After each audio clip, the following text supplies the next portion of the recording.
Folks want crossovers. We say that a lot. And Toyota is looking to serve up a small one for you, but give you a big experience, yet with a nice small price behind it. Say hello to the 2022 Toyota Corolla Cross.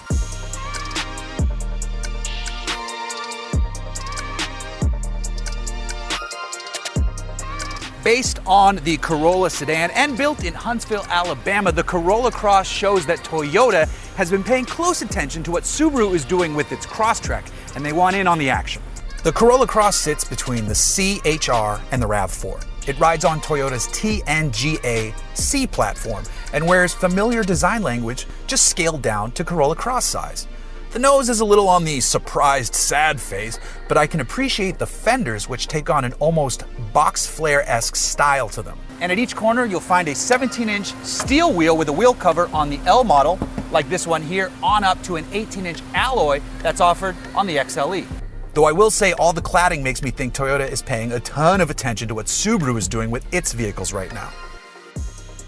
Inside, the Corolla Cross cabin features a 7-inch touchscreen on L models, where the L and XLE jump to an 8-inch screen.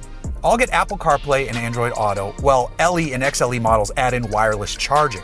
And if you want to get a bit more fancy, Toyota offers an optional 9-speaker JBL sound system available on LE and XLE trims. You also get tons of cargo space with 60/40 split folding rear seats. Now, with respect to power, you have one engine and one gearbox, well, gearbox more like a ratio slinger, and two drivetrains. Lift the hood and you'll see Toyota's 2-liter 4-cylinder engine making 169 horsepower and 150 pound-feet of torque. This is paired with a CVT, and the Corolla Cross can be had with front-wheel drive or all-wheel drive.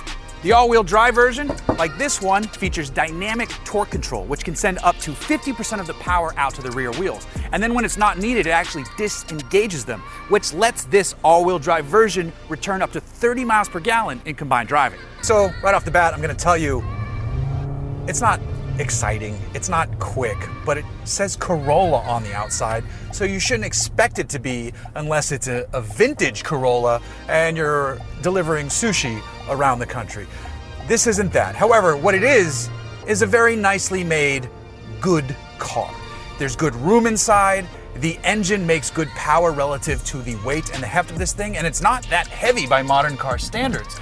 The base car weighs just over 3,100 pounds. A fully loaded XLE all-wheel drive is just over 3,300 pounds, and those are numbers you don't see anymore these days. The steering is actually pretty nice and light, and I like that there's a differentiation in the suspension setup between front-wheel drive and all-wheel drive. Front-wheel drive cars have a regular torsion beam, which is fine for an inexpensive front-wheel drive car, but all-wheel drives actually get a multi-link out back, so there's a bit more dynamism happening here, which is a word I can't say. The seats are comfortable, visibility is fine, the A-pillars are a little thick, but nothing out of the ordinary for a modern vehicle, and there's tiny little quarter windows up there. You look over your shoulders, you can see everywhere, and then we have start-stop, so you're gonna get good fuel economy in this, and then running around town in a more useful Corolla compared to the sedan or hatchback is probably a good thing for a lot of people. So of course, the one downside, the part that I don't love, is that there's a CVT. However, for a vehicle like this, a CVT works perfectly fine because it keeps you in the power throughout the rev range as best it can. And this is a unique CVT in that it actually has a first gear. So off-the-line performance is helped a little bit, but my foot is flat right now and it just gets angry and says, "Oh, watch out you," and then never throws the punch. But handling over these bumps here in Texas's hill country, you know, the edge of hill country, it's comfortable. Like I said, these are the base level seats and they're nice and they're supposed to get nicer as you move up, but not, you know, terribly so. They're good here. The screen on the base, this is an L, this is an all-wheel drive L. So it's the base trim with the upgraded all-wheel drive drivetrain. And I gotta say, this is pretty nice. The other models must be even nicer, especially if you throw in that JBL sound system and all of those goodies. This is a great car for the price point. It's anything under 30 is kind of amazing these days, and you're getting something that can hold tons of stuff. You can put a roof rack on the top, throw your mountain bike on it, and take it camping. It's a Corolla that you can do a lot more on a daily basis with, and I don't see how that's a bad thing, especially when Toyota just sold its 50 millionth Corolla. So people like Corollas, now the crossover version of it is probably gonna sell pretty damn well too. And Toyota's keeping this thing affordable. The base front-wheel drive L model starts at just $23,410.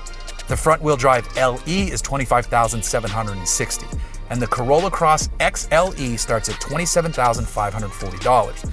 For all-wheel drive models, add $1,300 to those prices. That JBL sound system is an extra $1,465 if you're pricing one out, and it all goes on sale this October. So Toyota has delivered a competent and affordable compact crossover in the Corolla Cross. That's a lot of C's. I'll take mine in Cypress Green, throw some aftermarket bronze wheels on it, maybe some GR upgrades, and we got ourselves a sweet little rally machine.